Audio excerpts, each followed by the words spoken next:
दोस्तों नमस्कार, मेरा नाम है मनीष कुमार सिंह और आप देख रहे हैं 4PM महाराष्ट्र और आपका बहुत-बहुत स्वागत करता हूं।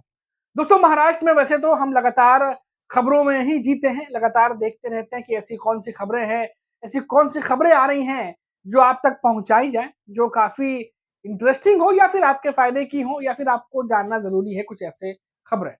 और हमने आपको आज दिन भर की जो रिपोर्ट्स थी वो दिखाई। लेकिन एक और रिपोर्ट है, एक और खबर ऐसी है जो आपको बताना बेहद ज़रूरी है। देवेंद्र फडणवीस महाराष्ट्र के सीएम हैं और एमएनएस प्रमुख राज ठाकरे इनकी मुलाकातों के बाद किस तरीके से महाराष्ट्र में सियासत पल-पल बदल रही है, उसकी अपडेट हम आप तक लगातार पहुँचा रहे हैं। कौन से नेता क्या बयान दे रहे हैं और खास तौर से उद्धव ठाकरे की शिवसेना के भीतर इस मुलाकात के बाद क्या कुछ चल रहा है।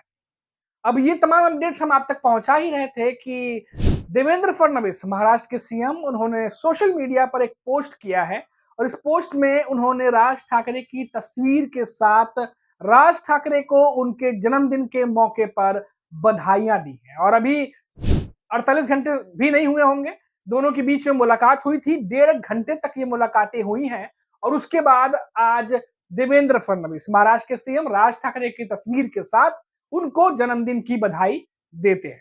अब देखिए दोस्तों, ये है तो जन्मदिन की बधाई, लेकिन अब इसे कई तरीके से देखा जा रहा है।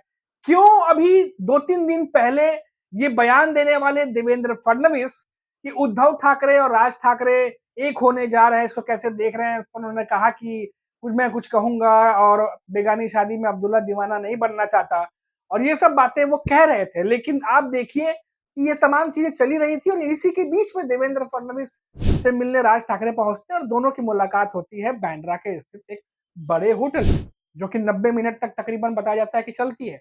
अब 1.5 घंटे का मीटिंग अपने आप में सोचने वाली बात है कि 1.5 घंटे तक ये दिग्गज नेता अगर मिल रहे हैं, तो क्या बातें हुई होंगी? क्या बीजेपी ये नहीं चाहती कि राज ठाकरे, उद्धव ठाकरे करीब आए? क्या बीजेपी को इस बात का डर है कि अगर ठाकरे ब्रदर्स एक हो गए, तो निकाय चुनावों में झटका लग सकता है? क्या इस बात का अंदाजा बीजेपी के आंतरिक सर्वे में बीजेपी को लग गया है? और क्या समय रहते इसीलिए देवेंद्र फडणवीस राज ठाकरे को रोकने की कोशिश कर रहे हैं या फिर अपने पाले में मिलाने की कोशिश कर रहे हैं? बड़ा सवाल। और ये तमाम चीजें चली रही थी और ऐसे में तस्वीर डालकर उन्हें जन्मदिन की बधाई देना अचानक, फिर इस जो ट्विस्ट है उसमें एक नया मोड़ जो है वो आ गया है। अब सबकी नजरें ये हैं कि उद्धव ठाकरे इस पर क्या कहने वाले हैं।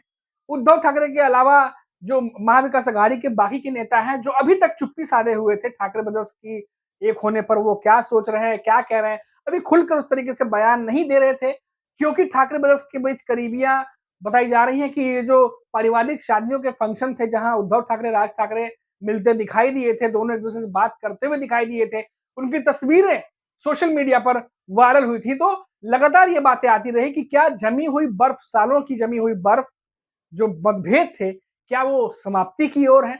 और इसी वजह से जब राज ठाकरे ने एक इंटरव्यू में ये कहा कि महाराष्ट्र के हित के लिए वो आपसी छोटे-मोटे झगड़े भुलाने को तैयार है, इसके बाद ये अटकलें तेज हो गई कि क्या राज ठाकरे के मन में उद्धव ठाकरे को लेकर के कोई बातचीत चल रही है? क्या राज ठाकरे, उद्धव ठाकरे एक होने जा रहे हैं? और इसी बात को लेकर के पूरे महाराष्ट्र की सियासत में लगातार तूल जो है वो ये खबर पकड़ती चली गई। और इतना ही नहीं दोस्तों, ये सिर्फ एक बयान नहीं था, उसके बाद उद्धव ठाकरे का भी बयान आया, उनके पार्टी के नेताओं का भी बयान आया, आदित्य ठाकरे का बयान आया, इधर अमित ठाकरे का बयान आया, राज ठाकरे के बाकी जो सीनियर नेता उनका बयान आया और ये तमाम चीजें चली रही थी और अचानक से देवेंद्र फडणवीस जो कि पिक्चर में कहीं नहीं दिखाई दे रहे थे, वो तो बयान देने से भी बच रहे थे, वो अचानक पहुंचते हैं राज ठाकरे के पास, जहां 1.5 घंटे की मुलाकात होती है और फिर उसके बाद आज तस्वीर शेयर करके राज ठाकरे को जन्मदिन की बधाई भी देते हैं। बीजेपी की तरफ से कोशिश कह सकते हैं राज ठाकरे के पास या राज ठाकरे के करीबी होने के लिए तमाम कवायद तो चल रही है।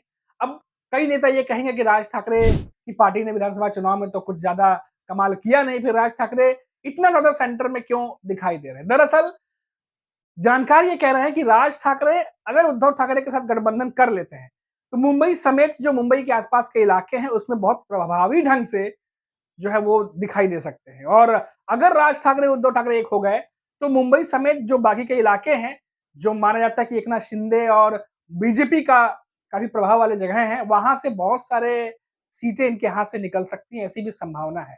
या कड़ाके की जो कह सकते हैं कड़े मुकाबले जो हैं वो देखे जा सकते हैं।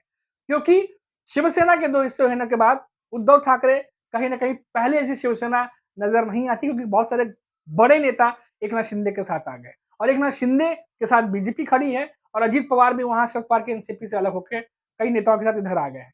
तो ये जो महायुति गठबंधन है, ये एक ही पार्टियों के 2 हिस्सों में बँटने के बाद जो पार्टी बनी है, एक तरीके से वो गठबंधन है और ऐसे में राज ठाकरे अपनी पार्टी एमएनएस के साथ उद्धव के साथ चले जाते हैं, तो कहीं न कहीं ठाकरे ब्रदर्स मजबूत बनकर उभर सकते हैं और कुछ नया समीकरण बन सकता है। बीजेपी शायद इस बात का अंदाजा उन्हें है और शायद यही वजह है कि देवेंद्र फडणवीस समय रहते राज ठाकरे से मिलने पहुंचे थे कि किसी भी तरीके से जो महाविकास आघाड़ी है उसे मजबूती ना मिले, क्योंकि ये चुनाव बहुत ज्यादा अहम होने वाला है बीजेपी के नजरिए से और उद्धव ठाकरे की पार्टी के भी नजरिए से। और इसीलिए दोस्तों, ये जो कहने को तो नॉर्मली जन्मदिन की बधाई है, लेकिन ये जो जन्मदिन की बधाई है वो ऐसे समय पर दी गई है जब इस समय तमाम सियासी उथल-पुथल महाराष्ट्र में मची हुई है। अब सबकी नजरें राज ठाकरे पर हैं कि आने वाले दिनों में एमएनएस से क्या खबर आती है।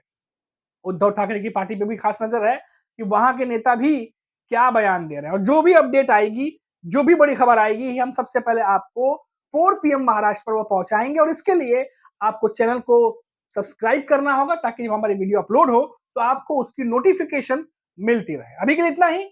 आप देखते रहिए 4 पीएम महाराष्ट्र। नमस्कार।